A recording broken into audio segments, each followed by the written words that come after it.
open source software, which refers to the software whose source code is available to the customer and can be modified, redistributed without any limitations. So here it is responsible for producing the software standards for World Wide Web, the communication or selling and buying of goods by using electronic devices, that is nothing but computer. It is called as electronic commerce or e-commerce.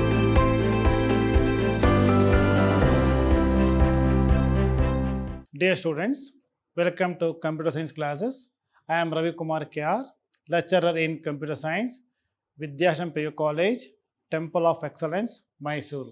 Students, let us start our new chapter, that is chapter number 16, Internet and Open Source Concepts. Now, in this weightage of the chapter, it is 4 marks, 1 MCQ question and 1 3 marks question. So, 2 questions of 4 marks. The weightage of the chapter is 4 marks. Now, in this chapter, we are going to cover the open source software and related terms with respect to the software and e-commerce. These are the topics to be covered in this session. Now let us see the definition of open source software. So open source software is used to refer to those category of software or programs whose license do not impose much condition. Such software generally give users freedom to run, use the software for any purpose, to study and modify the program, and redistribute copies of either for original or modified program. Now, students, I think we have come across different types of software in computers. So, few software we are going to download from the internet and we use it for free. And if you observe that, if you look at in this there are different category of softwares. In some softwares, the source code or the main program or the code is free, so that the same code can be utilized for improving the software or to help the public. That is one category. Or normally we used to come across a types of software where only we can use the software and their license is not free. So these are all the different types of or category of software.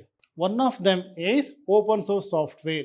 So as per the definition, it is the license is do not impose much condition. If you want to use open source software, so there is no much condition and it can be, users can use it with the freedom, and the users can run the program, use the program, and also they can modify the program, redistribute the copies, either original or modified program.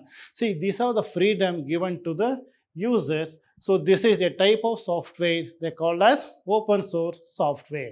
Next one is free software. So this is another category of software, that is free software. So let us see the definition of this.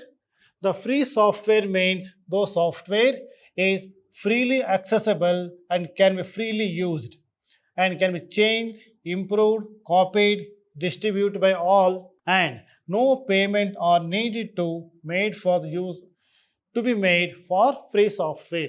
And also another category of software is free software. It is the software means freely accessible. So as normally what we do is we download any software, anything from the internet, without paying any amount or without any payment.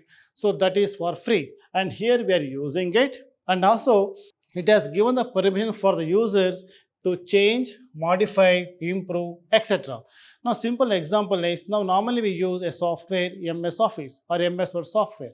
See, that is sometimes we download it from the internet for free, we use it, and if you observe that source code of the particular MS Office software is not free, so only we are using the particular software, and here they have not given any permission for any user to modify, change or distribute anything, as we have seen in this definition. So these are all different category of software.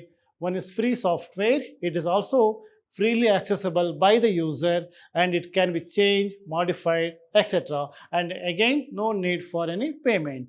It has a freedom to run the program for any purpose. So we can use the same software for different applications and to study how the program works, and we can also, it is possible to know the code of this, or we can study the logic of the program. Freedom to redistribute copies means we can copy the software and we can redistribute to different users. And freedom to improve the program and release the improvement to the public. So another intention is that as the code is free here, source code is free, so the users or programmer can download it and they can modify it and they can improve the software with different respect and they can release to the public. So this is a definition of a free software. Now let us see the next definition. Here OSS. What is OSS? It refers to open source software. So what you have seen is open software which refers to the software whose source code is available to the customer and can be modified, redistributed without any limitations. So this is the same definition of open software. So here source code is free. Once the main source code of any language is free, it can be modified as per our requirement. That is open source software. Next point is, so it can be available for free of cost and or maybe a nominal fee, and it goes to the developer to support the particular software. This is open source software. Next one is, we see definition of FLOSS. What is a FLOSS? A FLOSS refers to free, libre and open source software. See, the meaning is FLOSS is free, libre and open source software. So here the term FLOSS is used to refer to a software which is both free software as well as open source software. In the beginning, we have seen the two definitions, open software and second is free software. So this is a type of software which belongs to both the category. This is FLOSS. Next one is FSF, here Free Software Foundation. Now we have seen the definition of what is free software. So it is FSF, it stands for Free Software Foundation. So here it is a non-profit organization. What we say, non-NGO, non-government organization. So it is a non-profit organization created for the purpose of supporting free software movement. So this is a foundation. FSF is a foundation which is created for the purpose of supporting free software movement. So this is FSF. Now let us see what is OSI. It stands for Open Source Initiative. Previous one is FSF, now it is OSI. It is organization dedicated to cause the promoting open source software. Again here one more organization, a foundation to support open source initiative or open source software, that is OSI. Next one is W3C. Here it is acronym for World Wide Web Consortium. So here it is responsible for producing the software standards for World Wide Web. Now you know what is the World Wide Web. It is, any information is available in the World Wide Web, so it can be accessible globally. So to develop a software for the particular standard with respect to the particular protocol, so W3 is responsible for this particular action or this particular work, that is W3C. Next definition is proprietary software. So what is a proprietary software? It is a software that is neither open nor freely available. So this is another type of software. In the first we have seen open software, next free software, then FLOSS. Here the type of is a category of software where the software belongs to on both the categories. But here another definition is proprietary software. So it is neither open nor freely available. That is proprietary software. Its use is regulated and distribution and modification either forbidden or requires special permission by the supplier or the vendor. So this is a type of software. Here it has a license or it has use is regulated. I mean, the use of a particular software is regulated. Now you compare this with the previous free software or open source software, where the source codes are free and it can be used by any user for different application. He can change, modify, and so on. But in contrary to that, this is a proprietary software. Its use is regulated or it is controlled with respect to distribution, copying, modification, and so on. Or in some software, it can be done with the prior permission from the vendor or the owner. Now, the source code of proprietary software is normally not available. So, this is also a proprietary software. Source code is not available. So, only we can use the software to a certain extent. That is proprietary software. Next concept, we are talking about e-commerce or electronic commerce. Now, all of us are familiar with buying and selling of goods through internet. So that is e-commerce. Here E stands for electronic, means the communication or selling and buying of goods by using electronic devices. That is nothing but computer. It is called as electronic commerce or e-commerce. So definition is the trade of goods and services with the help of telecommunication and computers. So telecommunication is nothing but it's a type of network or internet. So with the help of internet and the computer, so trading can happen. That is nothing but e-commerce. Now let us see what are different technologies of e-commerce. So here, electronic data interchange is a process which allow one company to send information to other company electronically rather than with the paper. So this stands for e-commerce, electronic commerce. So here communication or correspondence happens through electronic devices or electronically. That is EDI. Next one is email. Now all of you are familiar with the email. This is a messages distributed by electronic means from one computer to another computer or from one user to another user. That is email. Next one is electronic fund transfer, electronic forms, online admissions forms, and so on. Nowadays, as everything is computerized and for most of the courses of the colleges, we can apply it through online, through internet. So that is another application of e-commerce. Next one is digital cash. It is Paytm, Google Pay, everything is an example for digital cash. It is again one of the technologies or services of e-commerce. Barcoding, barcode reading, 2D imaging, voice recognition, all are different applications or services of e-commerce. Next, let us see what are different types of e-commerce. So here we can see these four types of e-commerce. They are, we say B2B, that is business to business, and business to consumer, B2C, consumer to business, C2B, and consumer to consumer, that is C2C. So these are all four different types of e-commerce. Now let us see the definition of these things one by one. And here, first one is B2B or business to business. So what is this e-commerce? Here, the exchange of services or information and a product from one business to another business partners. Example, ebay.com. So here, the business or trading will happen between the two business partners or two companies. That is nothing but business to business e-commerce. So here one company is communicating or trading with another company, another business company or another partner. It is nothing but business to business e-commerce. Next one is business to consumer, that is B2C. Here the exchange of services and information and production from business to a consumer.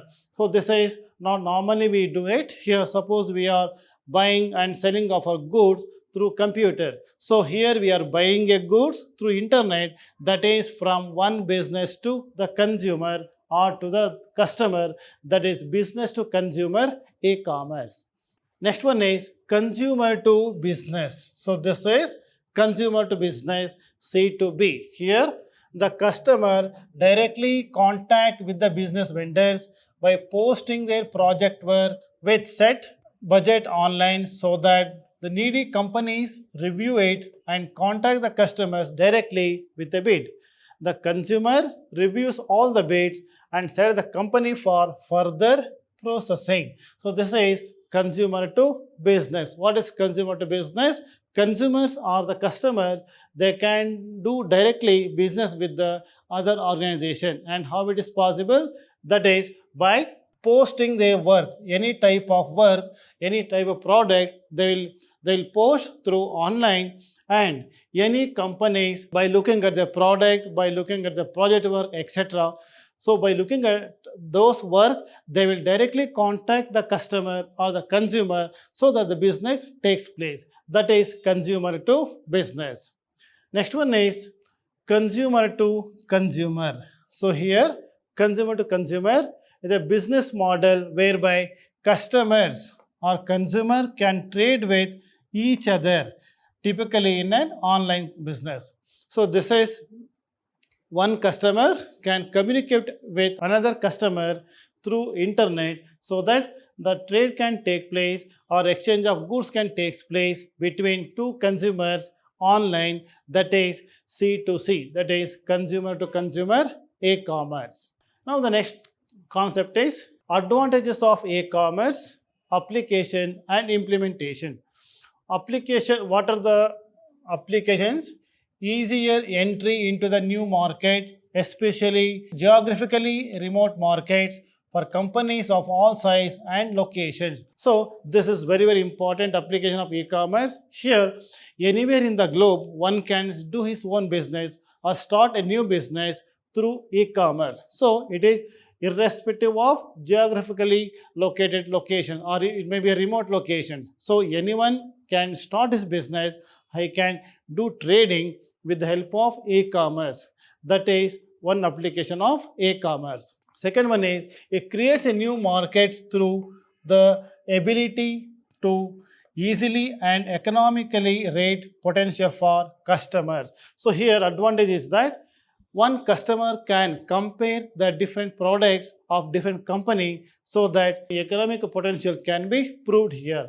That is another applications of e-commerce. Next one is global participation. So what is the meaning of this? So anywhere in the global, one can buy a goods or one can do trading, and he can sell the product and he can buy the product globally. That is global participation.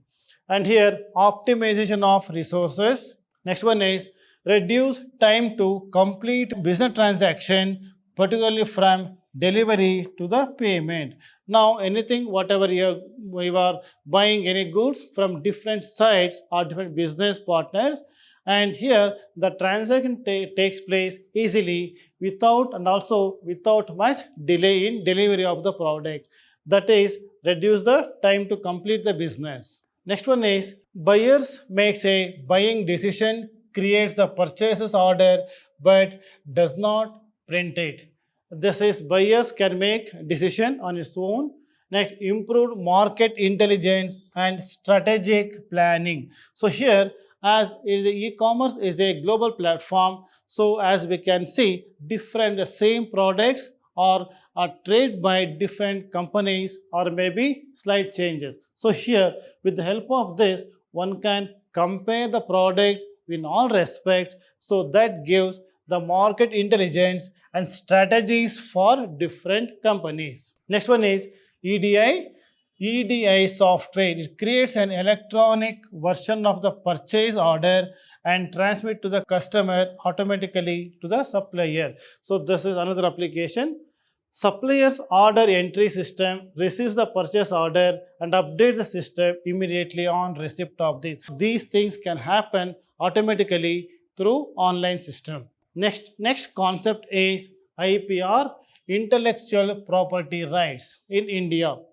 Now, it is administered by Department of Industrial Property and Promotions. So here this is the intellectual property rights which are administered by this Department of Industrial Property and Promotion. So here it includes following acts and rules. They are: one is the Patent Act of 1970 and patent rules.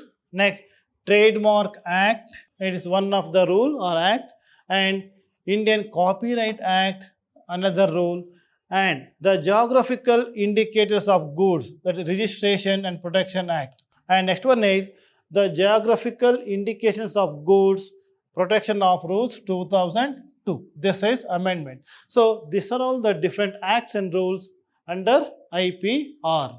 Now let us see what is a Patent Act. There are four types of IPR, that is, they are patent, trademark, copyright, and trade secret. These are the four types under IPR.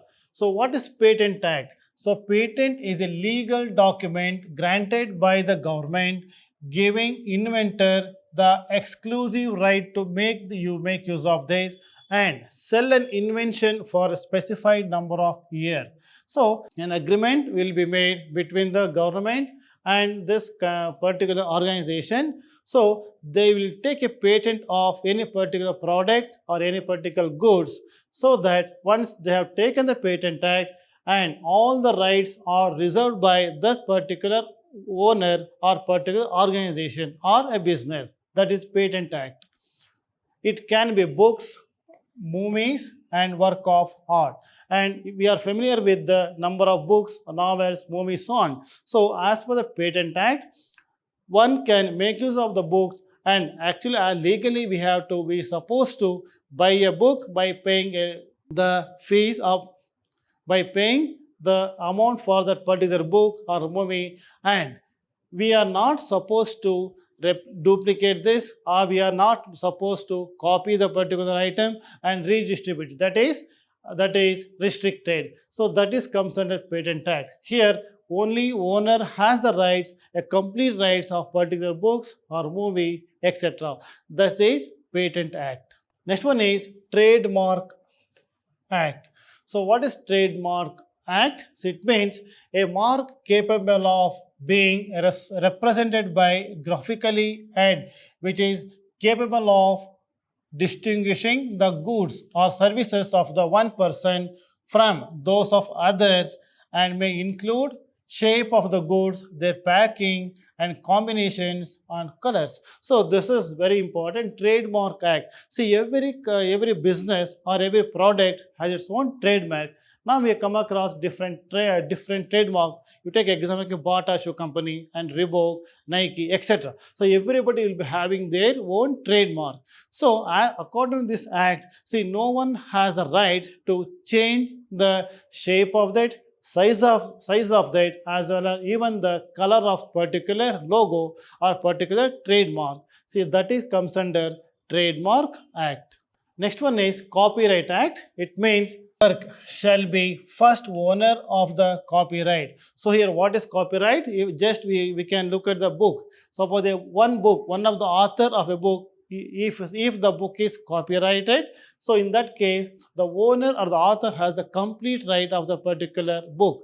So others are not supposed to make use of this, make use of the same book or make use of the same product for different applications or different means. So that is Copyright Act. Here it provides for a fair dealing in a copyright work for the purpose of research, study, criticism, or review.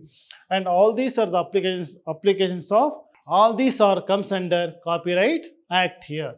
So Copyright Act means only the owner of the product will be having a complete right to the particular item or a good. That is Copyright Act. Next one is FICCI. This is the Federation of Indian Chamber of Commerce. In India is a non-government trade association, that is a NGO and advocacy group based on in India. And what is the function of this?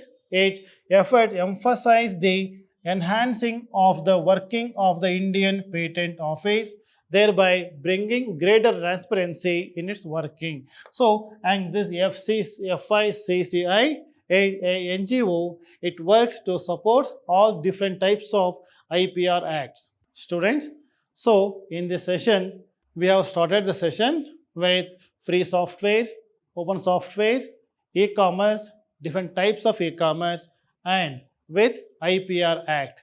Now let me continue my discussion in my next session. Thank you so much.